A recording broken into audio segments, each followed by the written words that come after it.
Hello everyone and welcome. If you want to know how to make epoxy knife scales and handles like this, then this video will show you everything you need to know. I go over every detail step by step. I'll show how to finish with a top coat or how to get a matte, a satin, or a gloss finish like the one you see here. This video is full of tips and tricks that apply to making epoxy scales and handles and to knife making in general. So I'll talk about how to add swirls in the resin, how to drill perfect pinholes, how to make epoxy scales flat without sanding, even how to make an easy DIY knife vise, and many more. So I have the video broken down into chapters. You can see the full list in the description, as well as a list of everything covered in the video. So let's get started. Okay, so first off, I have the space heater going. I have the silicone knife scale mold, and each one of these holds 3 ounces of epoxy. So that's 6 ounces, plus 1 is 7. And I've just gone and filled this up with 7 ounces of water. Make sure everything is completely dry. This is the epoxy I'm going to be using. We'll go ahead and mix it up. Alright, so now that we have the epoxy thoroughly mixed, it's time to add the mica powder.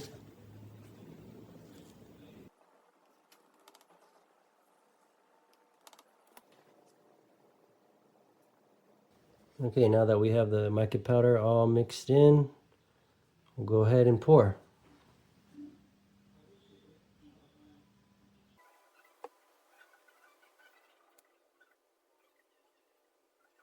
And then what little bit is left, I'll go ahead and pour into this little mold.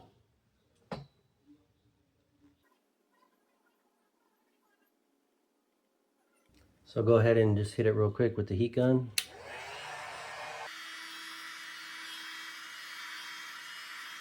Okay, so now what we're gonna do is we're gonna wait for this to get to a peanut butter like consistency, and then we'll add some swirls into the epoxy. So you want to wait for that perfect window of opportunity, because if it's too early and you do the swirls, it'll just settle back down and you'll lose them. And then if you wait too long, it'll be too hard to move. So you want to monitor it until it gets to that peanut butter like consistency. Okay, so it's been about 45 minutes now, and it's starting to get that peanut butter like consistency. So we'll go ahead and add some swirls,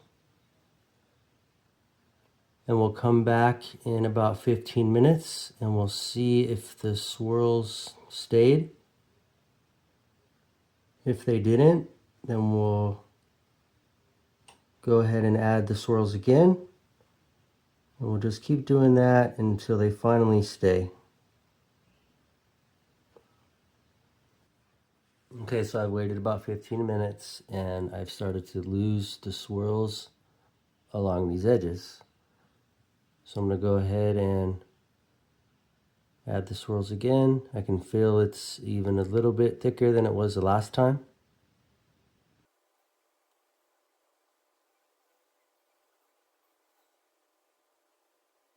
Alright, now this is after another 15 minutes, and it seems like the swirls have stayed in place, so I'll come back in another 15 minutes just to check on it, and we'll go from there. Okay, so it's been another 15 minutes, and I can see it's starting to lose the swirls along the edges again. So now it's really at that peanut butter like stage right now. So I'm gonna go ahead and just do one more pass, and then I think we'll be good here.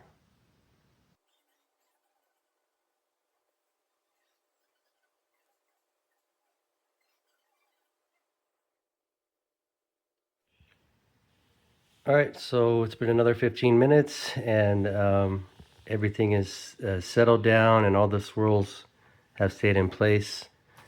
And you can see it's really super thick now, really starting to set up. So we'll go ahead and let that fully cure. So it's been a couple days now and the epoxy has fully cured, and this is how it turned out. I want to share a really useful trick. Let's say you poured your scales, they fully cured, and you found that you've ended up with this problem where they're not flat. So I'm going to show you how to fix that, and it's actually really easy to do. Now all I'm going to do is just heat it up with a heat gun.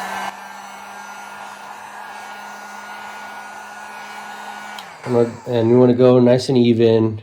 You don't want to overheat it. So just go ahead and use the heat gun and until it warms up.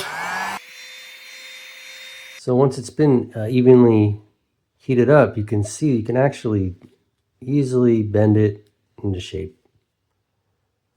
So all you're going to do now is get 2 flat surfaces, and in this case I'm using this mild steel flat bar stock. I'm just going to lay it down with the flat sides down, and then put another piece on top, and then just clamp them together.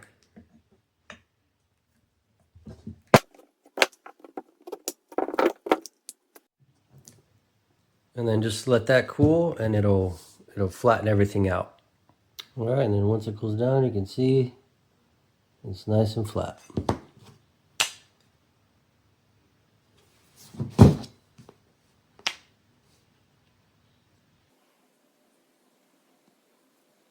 Now it's time to cut the segments into these, and you can either do that with a miter box and a fine finish saw, or a miter chop saw with a fine finish blade.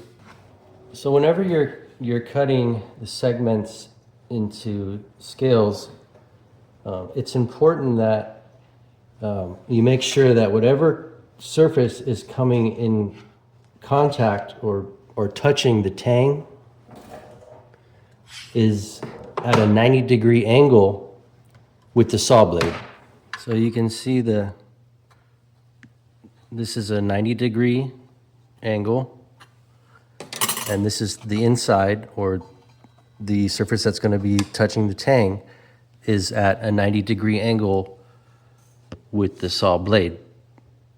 So when you're working with epoxy and you pour it, you end up with 2 flat sides, and then on the top part, what happens is as it cures, it kind of settles down, and you end up with these walls along the edges. That, plus if your surface that you poured on, or the table, wasn't perfectly level, the epoxy will sort of pull up on one side, and what will happen is it'll end up being just a little bit thicker as it goes up. So it'll be a little bit thinner, and then it'll be a little bit thicker. And so that's important to know, because if we want to cut both of these at the same time, you have to make sure that this surface, which is going to be coming in contact with the tang, and this surface are flat and at a 90-degree angle with the saw blade.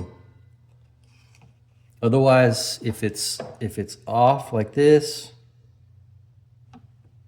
then you won't get a true cut, and you'll end up with an angled cut here rather than a straight, true 90-degree angle. So if you see here, if we were to try to cut these at the same time, this surface is uneven because it's a little bit thinner here and then a little bit thicker, and it has these ridges. So that movement is throwing this angle off to the saw blade. It's not a true 90-degree angle. So what we're gonna have to do with these is cut them one at a time. Versus if you had two scales that were exactly the same, and this being perfectly square and 90-degree angle all the way around and the same thickness, and this is the surfaces that are going to be on the inside like this, then you could go ahead and cut these at the same time, because this line is a 90-degree angle with the saw blade. So sometimes you'll find that you might get lucky and the epoxy is nice and level. So if you get a level that goes completely across, you can lay it down and see this one luckily came out nice and level.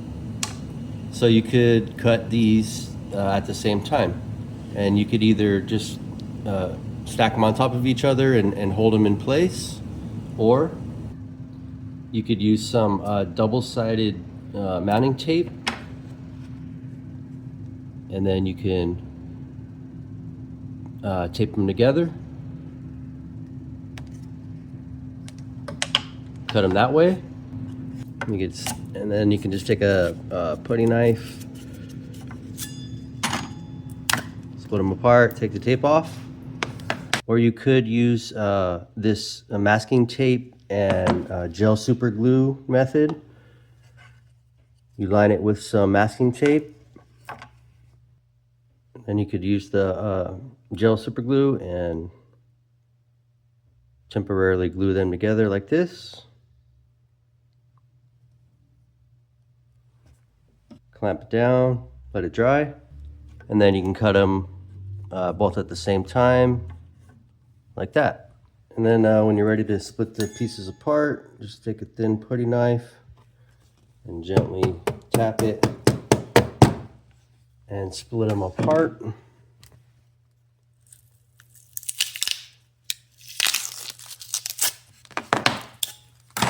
Take the tape off and you're good to go.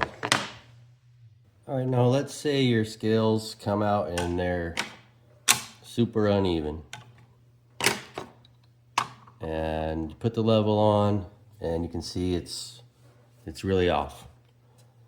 There's a way to fix that too, if you really want to still cut these at the same time, and I'll show you a trick to be able to do that. So here's our flat sides.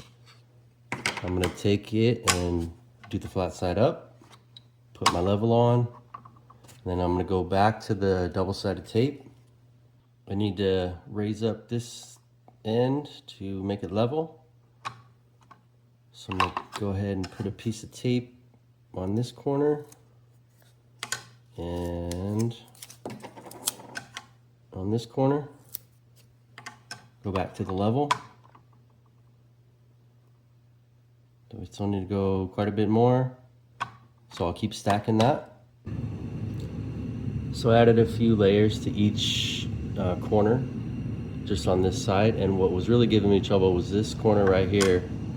So I had to put the tape right on the edge of that corner. So you just have to play with it a little bit until you can apply even pressure all the way down, there's no movement, and it's level all the way.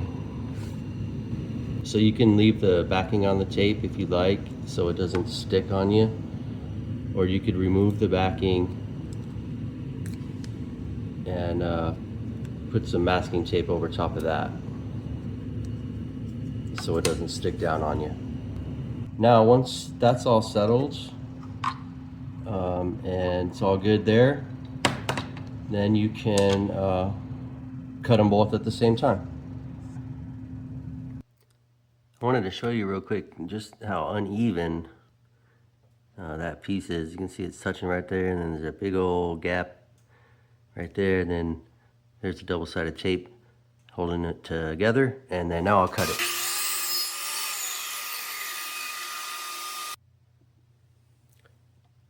And then we ended up with some really nice cuts.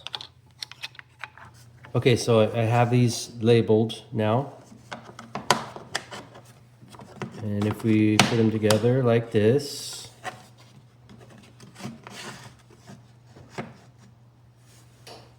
We have the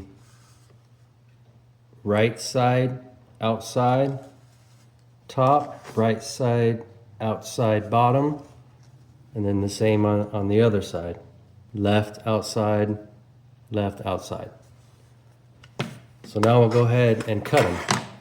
Okay, so we have the inside down. I have this set at a 22.5 degree angle, and I'm gonna go ahead and cut this right down the center.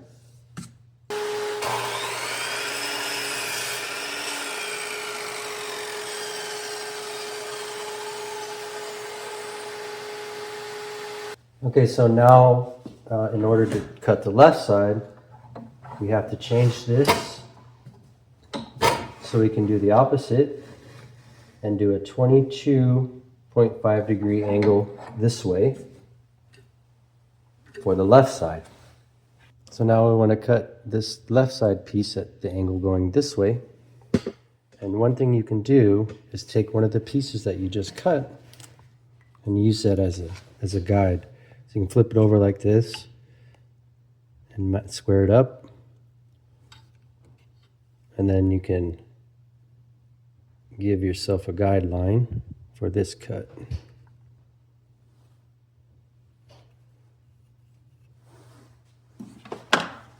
And then I'll do the same thing, cut that one.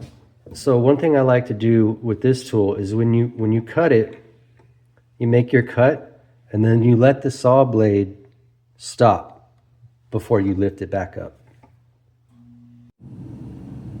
All right, so now if I take one of these pieces, you can see now that this angle is at a perfect 90 degree on all the pieces. All right, so now what I'm gonna do is I'm gonna place these back in the mold.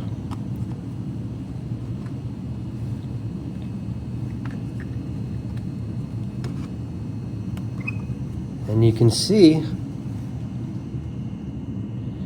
that what we need to do here is we need to cut off some material here so we can create this gap in the middle. So we end up with the segments, the space for the segments. So what I'm going to do is I'm going to cut, I think I'm going to go with 1/4 inch off of each end. So I have the saw blade set back to 0 degrees and I'm going to cut 1/4 inch off of each piece. Now what we can do is place these back in the mold. And we'll line up the segments as best as we can. So this cut didn't take exactly the same amount of material off of each. So just a tiny bit off. So you just have to adjust that a little bit when you set this up. What I do is I just try to match up these 2 points as best as I can. So you can see that this is all the way flush up against it and then there's still a little gap there. But what's important is that these match and they're going at the same angle here. And then this one, I have to move up just a little bit. So this one's flush up and then this one has a little bit of a gap. But this space is even. And what you could even do is take a micrometer and you can measure the distance here and make sure you're the same all the way. So you can take the micrometer and run it down and make sure it's the same.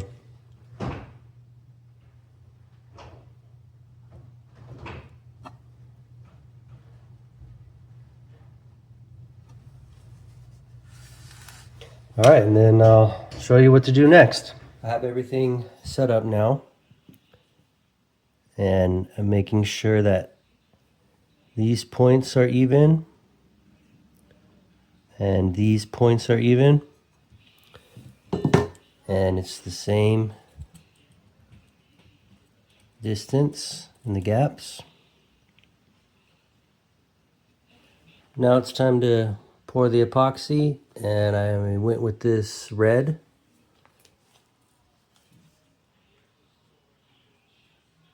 So now I'll pour it.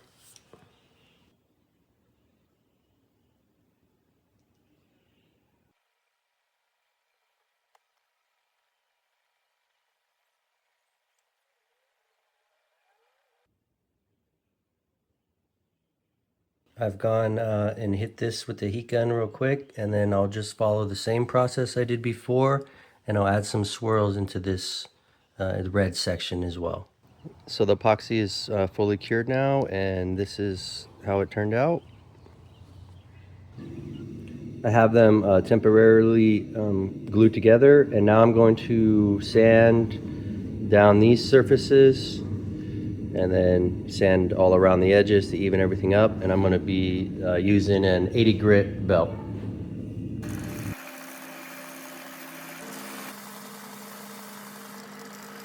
And then this is where we're at after it's been sanded down with the 80 grit. All right, now these are ready to be installed onto a knife handle, but I'm going to take it a step further and show you a quick way to put a really nice finish on these. What we're going to do is clear coat with epoxy.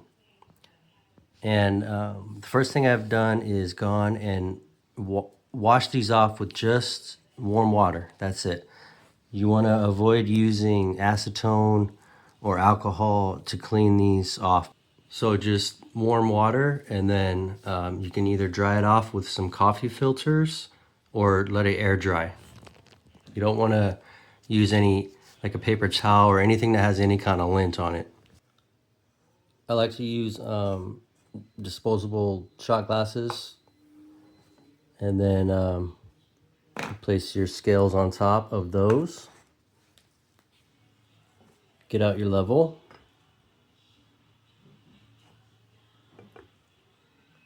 And then if it's not level, you're going to go back to the double-sided tape.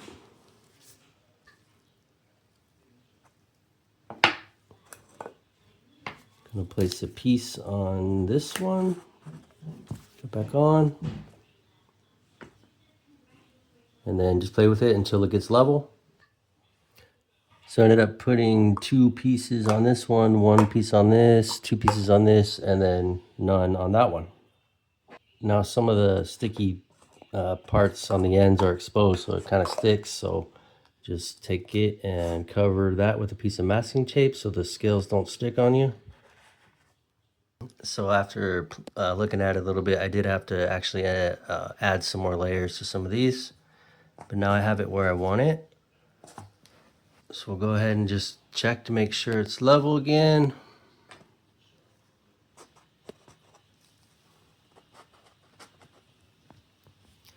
And then I have all the edges hanging over, or the cups kind of in the center.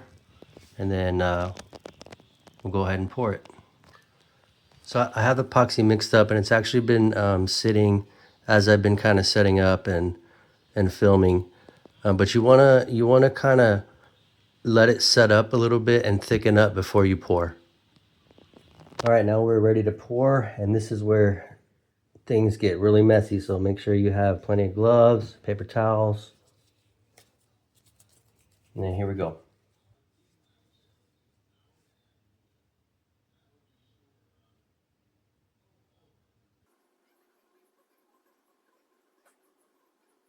So we're gonna pour it on. And I like to spread it out with my finger.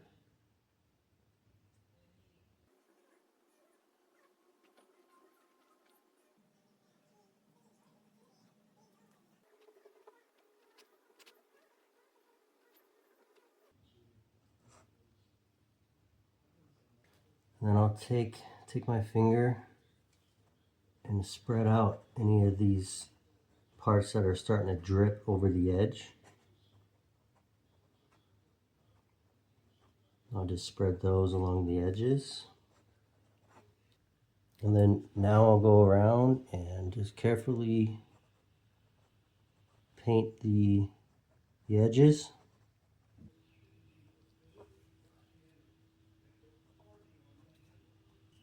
And then just go over it very quickly with a heat gun. And now we'll let these fully cure. The epoxy top coat has fully cured now, and this is how it turned out. So that is an easy way to get a beautiful finish. All right, now it's time to drill our pinholes, but now we have a little bit of a problem here. You can see that we're a little uneven, and that's because of the epoxy that has spilled over the edges with the clear coat. And then also you can see a little bit of red snuck its way in here. So we're going to clean that up. Take a fresh razor blade and go around and cut off all this excess.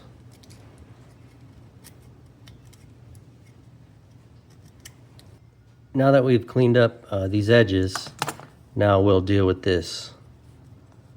So we'll take it over to the belt sander again, and we'll hit it with the 80 grit belt.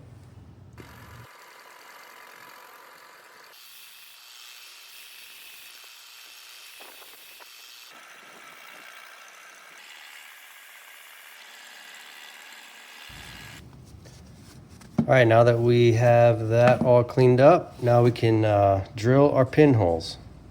Now, just like before with the saw blade needing to be at a 90-degree angle, the same exact concept applies to the drill bit needing to be at that 90-degree angle.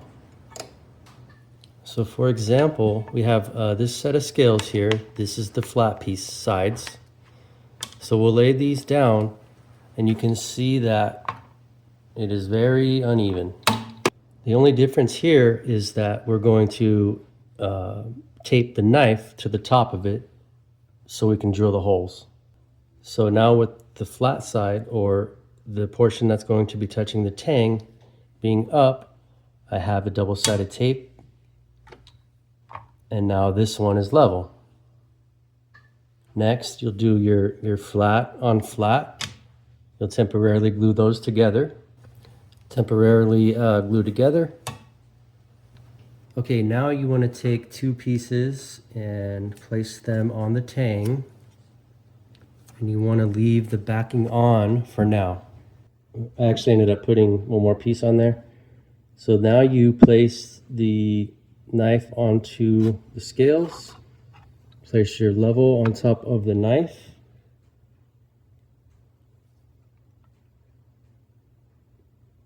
and we're going to add a piece of tape right here, and then now we are level. Now you want to remove the backing from the tape. And now you want to place the knife onto the scales. And this is going to be exactly where you want the holes to be drilled. Now we have the knife at a 90-degree angle with the bit, and this line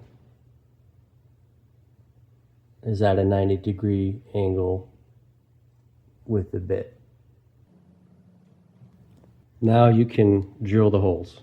Here's this one all put together, and I actually only needed to raise this one up just a little bit, so I put, I think, 4 pieces of masking tape instead of the double-sided tape, because the one piece of double-sided tape was actually a little too thick. So I have everything set up here, and we'll go ahead and drill the holes.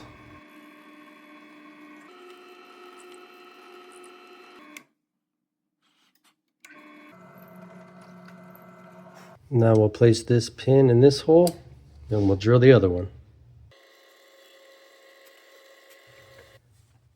So now we can put it all together.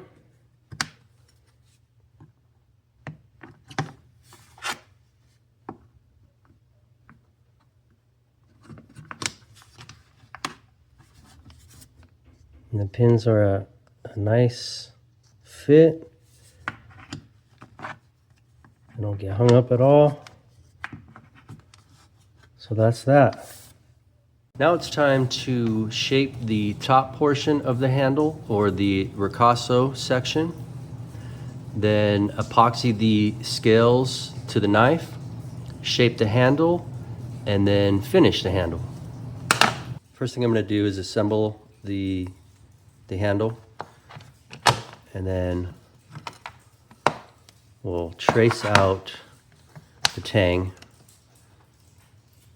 Then I'll cut out this shape about an 1/8 inch over the line on the scroll saw. We're going to do the double-sided tape and super glue thing, only this time we're going to use the pins. So we're going to poke the pins through. And then put your glue, you want to keep the glue away from the pins because you don't want to glue them down. We're going to remove the pins after we put it together.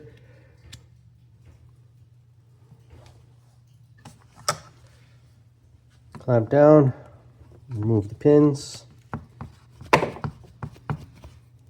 They'll be a little bit difficult now because they have that tape residue on them. So just get you some pliers, let that dry. Now I'm going to shape the top portion. I have a line drawn of where I want it to be. And I'm going to go ahead and actually cut this down close with the scroll saw. And then I'll shape it with this. And I have this set at about a 20-degree angle. All right, I went and cut it close. Now it's time to sand it. All right, so there's that.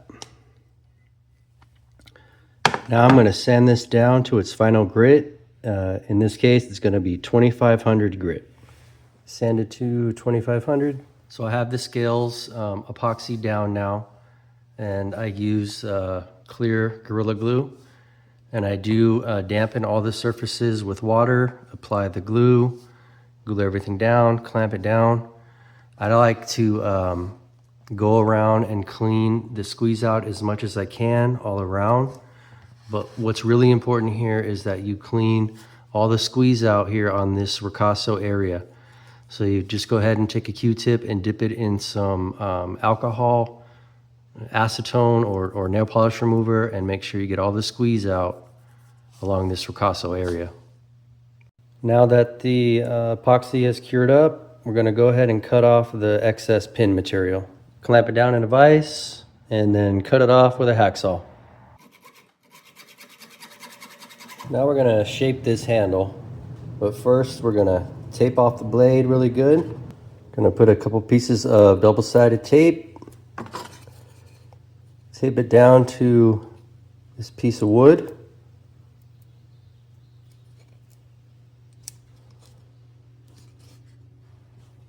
We're going to tape that up.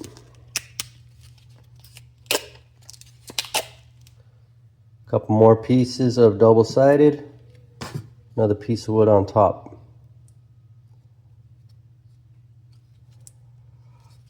Then we're going to tape that up. And what this does is it protects the blade. It protects anyone from the blade. It gives you something to hold on to. And it also works as a knife vise.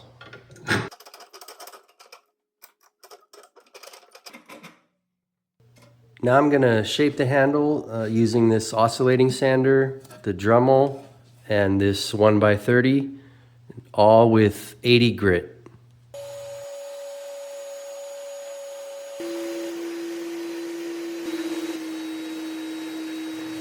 Now that the handle is sanded down to its rough shape, we're going to go ahead and hand sand it with 80 grit sandpaper. And that's going to smooth everything out, refine it, and bring it down to its final shape. And I have various hand sanding tools here that I'll use.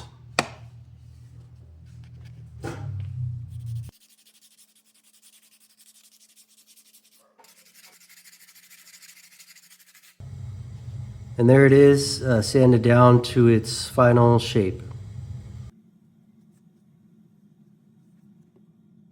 Now we can talk about finishing. And there's two ways or two methods that I like to use to finish epoxy. The first method is to top coat or clear coat this with epoxy, just like we did with the scales before. So the first thing you would do is just have this sanded down to its final shape at 80 grit, which means on this top part you would only have to go to 80 grit all around. And then I use a cup or a tumbler turner. I'll wrap the blade up with masking tape, put a couple pieces of double-sided on there. You want to tape it to the shaft, and then I'll wrap some masking tape around that. And then once you have that set up, you want to make sure it's level. And I have some double-sided tape on the corners just to raise it up a little bit to level it out. So then you'll mix up your epoxy, and then just like before, you want to make sure you let it set up a little bit, let it thicken up just a little bit. And then I'll generally use a 1/4 ounce or about 10 milliliters of epoxy, give or take, depending on the size of the handle. Then what you'll do is you'll rotate this to where you want it. I'll dip it in epoxy, and first thing I'll do is paint this top part. And you can go ahead and tape this off if you want. I generally don't. I usually just go ahead and paint it. And I'll rotate it around to the other side. And then I'll paint the top part on this side. Then go ahead and pour your epoxy on. And then you can use your finger and or the paintbrush to spread it all out. And then once it's evenly spread out, don't worry too much about it being super even, because it'll level out as it rotates. And then what you'll do is you'll let it cure up, but not fully cure. So you'll let it set up until it's hard, and then it's tacky or sticky, kind of like the underside of tape. Then you'll pour a second coat on, and then you'll let that fully cure. And then after that second coat has fully cured, and you don't have any fish eyes or uneven parts or anything that's not level, any blemishes, maybe there's some hair or something that got in there, then you're good. You're done.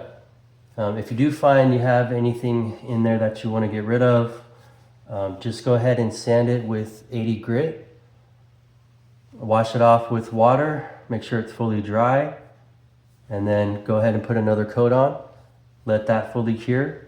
If you're satisfied with that, you're done. If not, just go ahead and sand it off, and then repeat that process until you are satisfied. There's times where I've put that second coat on and been completely satisfied with it. There's also times where I've put up to 5 coats on there or so. Then when it's all finished, if you find that you have some epoxy here on this ricasso area, you can just clean this up with a fresh razor. And then one other thing I want to talk about is I've used epoxies in the past that say you need to mix at least 1 ounce of epoxy for it to properly mix. So that's just something to keep in mind, just depending on the brand of epoxy you use. There may be a minimum amount of epoxy you need to mix for it to properly mix together and cure. Now there are pros and cons to each method. The pros to this is you only need to sand it up to 80 grit and then put the top coat on. So it's easy. There's not a whole lot of sanding involved. It'll give you that really nice high gloss finish that'll bring out every detail of this epoxy. The cons are generally you can kind of tell that it has like a film finish or it's been coated. when you do this. It almost looks like there's a thin sheet of glass on top of it, if that makes sense. Another con to doing it this way is you end up with a line or a transition of epoxy right here on the tang, right here and here. Another con to this method is you won't be able to get a matte finish if that's what you're after. In order to get that matte finish, you'd have to sand this up to a higher grit, and we'll get more into that when we talk about the second method. Now we'll talk about method 2, which is what we're going to do here. So we have this sanded down to 2500 grit on the top, and then the rest is 80 grit. What we're going to do is we're going to sand up all the way to 2500, and then we're going to hit it with a rubbing compound and a polishing compound. And this is the grit progression. Generally don't recommend skipping grits, but if you were to skip grits, I would take out 180, 6,000, and that's probably it. I guess you could, if you wanted to, maybe take out 1,500, but as you go up in grit, it gets easier and faster. So it doesn't take much to hit it with these higher grits. So this is the progression that I'm going to use. I have it sanded to 220 now. And this is 320 grit. And what I'm doing is using the palm sander. And then I'll go in and hand sand it if I need to after the palm sander.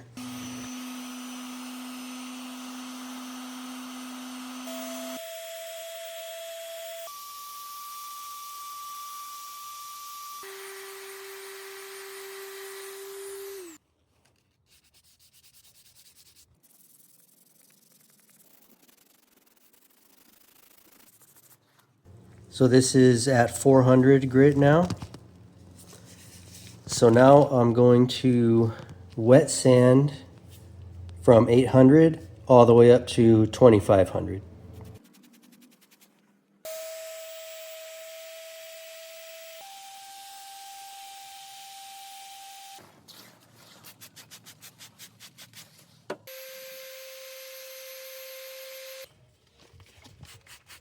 So this is sanded up to 1200 grit now. And I wanted to stop and show you that matte finish that I was talking about earlier. If that matte finish is something that you're after, then 1200 grit is a good place to stop. I like to take it to at least 1200 and then even up to 2500. So I'll take it up to 2500 and I'll show you what that looks like. Now this is sanded to 2500.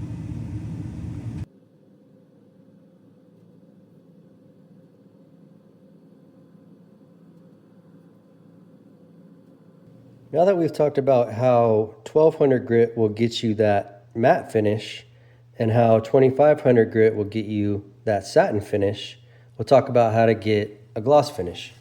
So after sanding to 2500, we're going to buff it with some rubbing compound and then with some polishing compound. And we're going to use foam pads, one made for compounding. I don't know if you can tell, but it actually says compounding and then polishing. Now when it comes to compounds and polishes, there's so many brands out there that it'll make your head spin. So I've always just gone with this two-step process, and I know there's other brands out there that make a two-step compound and polish, like Total Boat, Turtle Wax, Mothers, Meguiar's, Chemical Guys, the list goes on and on. And some of them even have a polishing system that includes a whole series of products and pads.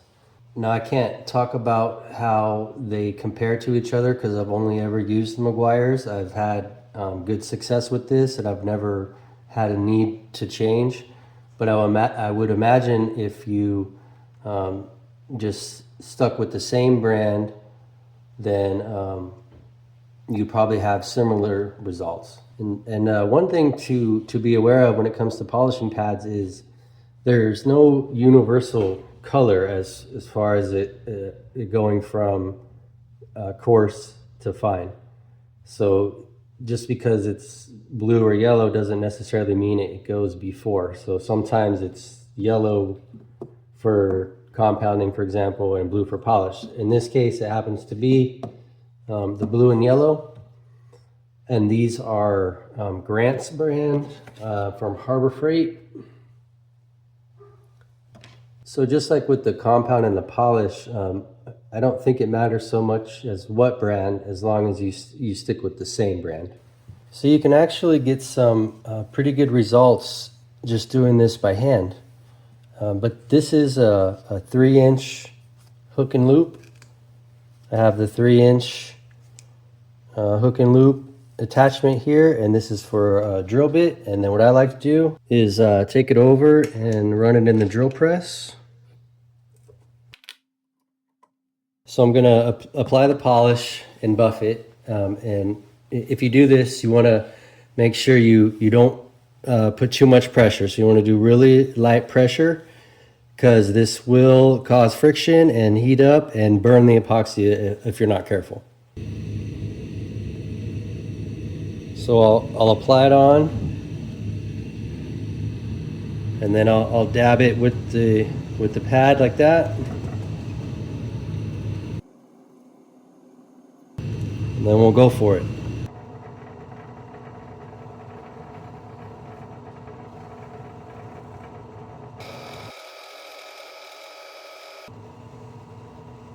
So there it is. That's just that one side with just the compound. So here you can see the difference. That's 2500, and that's with the rubbing compound. So I'll go ahead and finish the whole thing with the rubbing compound. So here's the whole thing after it's been buffed with the rubbing compound. And now I'll do the same thing with the polishing compound.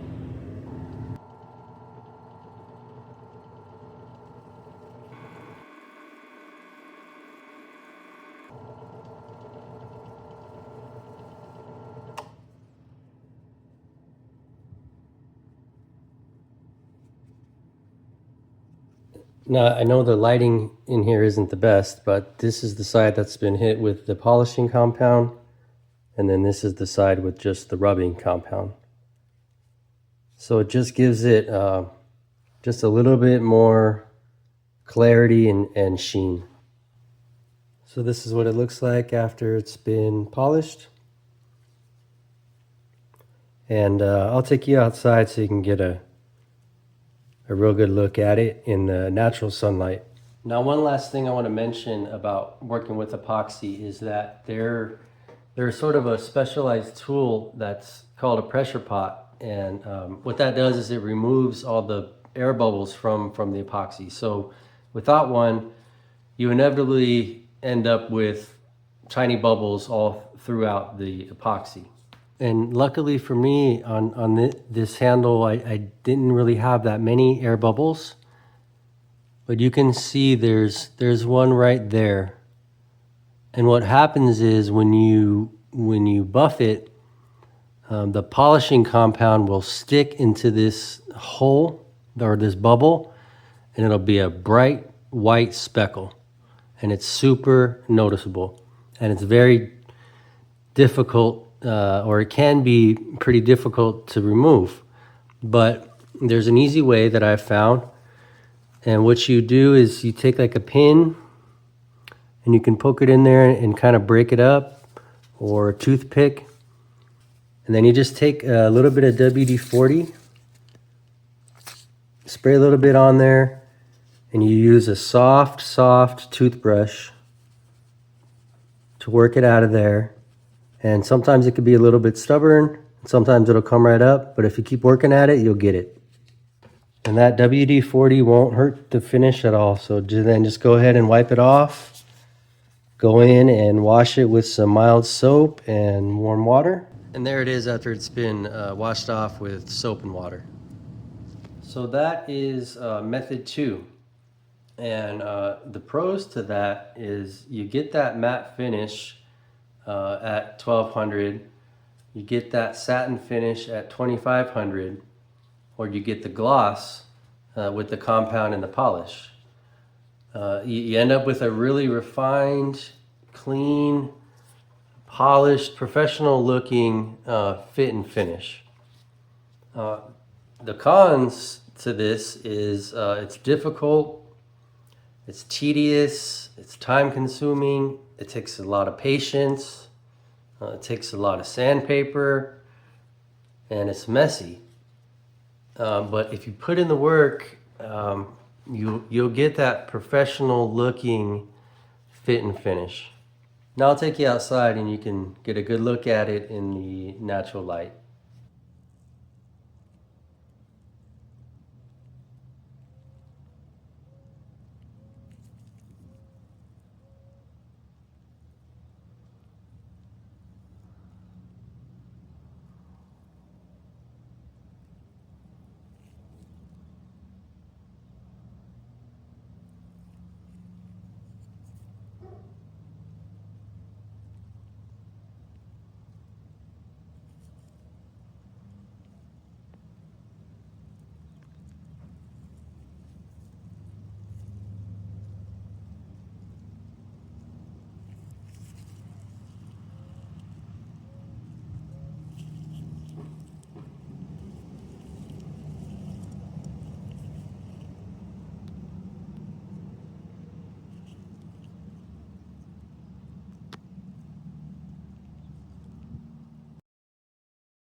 So that's it for this video.